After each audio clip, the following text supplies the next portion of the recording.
I mean, this has got to be like childhood dream stuff, right? Sitting in a booth, calling games, watching George Herman, Babe Ruth get tied by Aaron Judge. This is amazing. What's it like for you? It is amazing. He's had an amazing season, and just to be just like a little fly on the wall or in a catbird seat, so to speak, it's kind of fun. I didn't think, after they cleaned up the game that we'd see anybody approach this, and not only has he approached it, but he's done it in 7 fewer games than Ruth did it.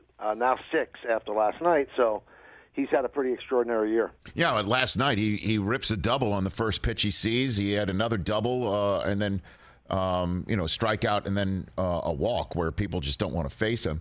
How is he handling all of this? I just see the Maris family. I remember when McGuire was tracking down Roger Maris, that family was being taken all over the country with the commissioner as well. Bud Selig was there. How's Judge taking the spotlight here? You know what, Michael? Rich? It's been amazing. We all have heard the awful stories about Maris that, there was such stress that his hair fell out. And I asked Aaron Boone, in the middle of the season, if he makes a run at this, is he going to be okay? Is he going to be able to handle the stress? And Boone laughed and said, well, he's still got his hair. I don't think that's going to come out.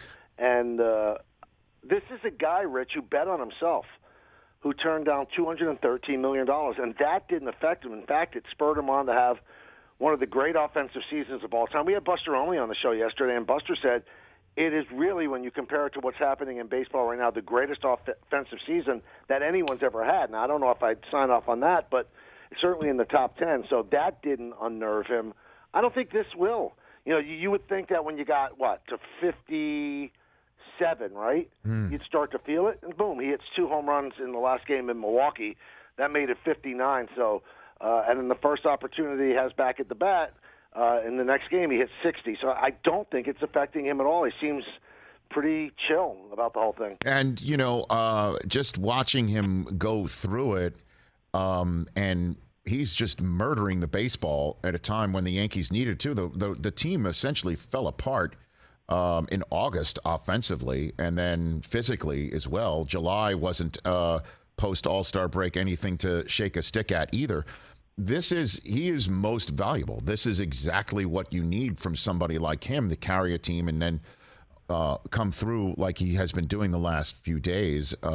I wonder what it's like to watch this in first hand. It's almost surreal because, to tell you the truth, I even mentioned it in Milwaukee. The last time up, he hit a 2-run double. And I said, this is the only guy on the planet that people are disappointed when he hits doubles. So, you could hear the groans yesterday at Yankee Stadium when he hit 2 doubles. As it's not enough. But, he's also chasing a Triple Crown.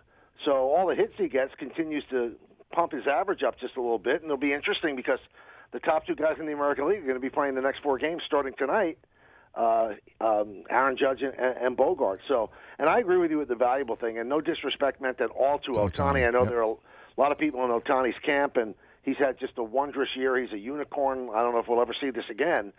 But if the word valuable in MVP actually means anything, Aaron Judge is the only thing that stood between the Yankees having the most historic blown lead of all time of 15.5 games.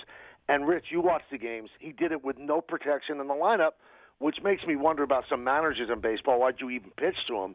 But they did pitch to him, and he just damaged all the time. He carried the team. Otherwise, they would have blown that lead. And we put together a full-screen graphic for our show yesterday, and the numbers that we're going to pop on the screen are not updated from last night, but he still does lead in every one of these categories, including, as you mentioned, the Triple Crown. And he's only 15 steals behind Cedric Mullins, too. It's insane. He's not like some plodding slugger that can't move around the bases. He's unbelievable.